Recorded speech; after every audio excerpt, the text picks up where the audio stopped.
All right, yes. USA today, 301 at New Hampshire. Easiest pick. Didn't have to think about it. Christopher Bell. Christopher Bell has been absolutely dominant in the NASCAR series at New Hampshire over the last few years, whether it was an Xfinity car, whether it's a Cup car. I already picked him to win the Xfinity race. I think he goes back to back this weekend. I think he sweeps the weekend at New Hampshire for NASCAR. After he gets that dominating win there on Saturday, I think he'll take that dominance on to Sunday and win this race. New Hampshire is his playground. It fits his driving style so perfectly. This is Jay from the Dega Boys, reminding you to like this video if you're enjoying it so far. Make sure to hit the subscribe button to see more great content like this. Don't forget to hit the bell icon to stay notified of all future uploads on this channel. Thanks for watching. Now back to the video. He's aggressive. It's a flatter track. You have to be a lot of roll, conservative with the brakes, managing them. You're going to have to manage a little bit of tires, not as much as you would have to normally like an Xfinity car. But I think Christopher Bell is definitely the guy to watch this weekend. Those Gibbs Toyotas have been fast. Christopher Bell, I think if he could get one more win before the playoffs, it would be this weekend in New Hampshire. I just don't think it's even close. I think he's got to be the hands down favorite coming into this weekend. And then for my dark horse, I'm going to go with Lyle Gregson. No reason besides I just want to see him succeed. I like it. I want the redemption tour with Lyle.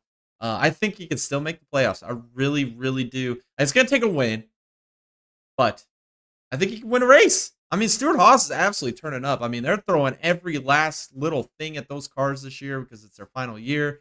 And, man, I just want to see Lyle do good things. I want to see him win this race. I would love to see him make the playoffs. I'll take him as my dark horse. You never know. You never know. You never know with those Stewart-Haas Fords. They were super fast here last year. So, we'll see. And we've seen that 10-car win at New Hampshire in the past with Eric Almirola. So, maybe they can get the job done this weekend. NASCAR Fantasy, though, my 5-driver lineup, I didn't change it much from last week. I think that this race is going to play out a lot like last week, so I'm going to pick the same kind of drivers. I'm going to go Byron, Blaney, Bell, for obvious reasons for Bell. I mean, that's going to be the one that's giving me the most points. And then I'll take Logano because Logano's been turning up recently. See if he could do it again this weekend in New Hampshire. And I'll take Chase Elliott. He's your points leader, and that has to mean something. I mean, with how consistent he's been this year. So I'm going to take Chase Elliott on my 5-driver lineup. We'll go back to the chat real quick for a second. Good podcast. Love your passion. Awesome. Thank you. Old Wood also says, oh, yeah. Oh, I'm guessing for the Christopher Bell. Resident Christopher Bell fan here. I'm saying a Hendrick car win. Don't know why, though. Or I don't know which one, though. Yeah, I don't know. It could be Byron. Could be Elliott. I don't think it'll... I don't know. Larson, this doesn't seem like a Larson type track. Bowman's terrible at these type of flat brake tracks.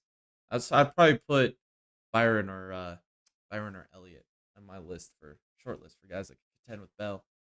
I mean, watch out for Hamlin this weekend as well. Hamlin could definitely be a threat, so you never know. You never know. All right, and then when it comes to my driver matchups this week, we got some good ones. We got Ryan Blaney versus Brad Keselowski. I'm going to take Blaney. Blaney is just turning up right now. He's looking like he's back in his championship prime. He's up front every week, and this is going to play out a lot like I think Iowa will. It's going to play out a lot like a Martinsville. It's New Hampshire. This is a track that just screams Blaney, Blaney, Blaney. So I'm going to take him over Keselowski. But it's a good matchup. It could go either way. Roadkill says Bowman is just terrible in general. Yeah, well, we'll see. He's in the Xfinity race this week, and we'll see if he can do something there. I know it's going to be tough to beat Christopher Bell, but get some more experience at a track that he is terrible at. I mean, honestly, though, he's got the most top 10s out of any driver that's not in the playoffs right now. Just going to let you know that. He's got 10 top 10s this year. So we'll see. We'll see. Next matchup, teammate matchup between Christopher Bell and Martin Truex Jr. I think this is easy. This is easy. I'm not even going to waver on this one. I'm going Christopher Bell. I think Christopher Bell wins this race. I really do. I think Christopher Bell is going to dominate this race. If you remember Gateway, it's going to play out a lot like Gateway too, I think. I mean, honestly, Christopher Bell is just so good at these type of tracks. I mean, you've seen it Gateway. I was shocked that we didn't see a whole lot at Iowa this weekend. Granted, he did still finish P4, but it wasn't like he was the dominant car. And Phoenix, you saw how good he was there at Phoenix. I mean, he's just good at the flat tracks, man. He really is. So I'm going to take him this weekend as for that matchup against Truex. And then when it comes to Hamlin and Elliott, I want to take Elliott, but I put him on my 5 driver lineup. So I'm going to take Hamlin over Elliott just because uh, I think at the end of this race, maybe we'll see Hamlin ahead of Elliott. And then even I could still get the good points off of Elliott, but I'll still get the matchup with Hamlin. I think that was my best choice. I'm trying to save Hamlin just a little bit here, getting closer to the playoffs. I think I only have like 3 uses left on him. So it's kind of the reason I didn't put him on there to begin with. And then the final matchup, this is a weird one. I don't understand this one at all. Josh Berry versus Ricky Spenhouse. I think it's because they both had good runs last week at Iowa, or this weekend at Iowa. I'll take Berry over Roundhouse here. I really don't know why. I don't think either of them have any ability to be Cup drivers, but it is what it is.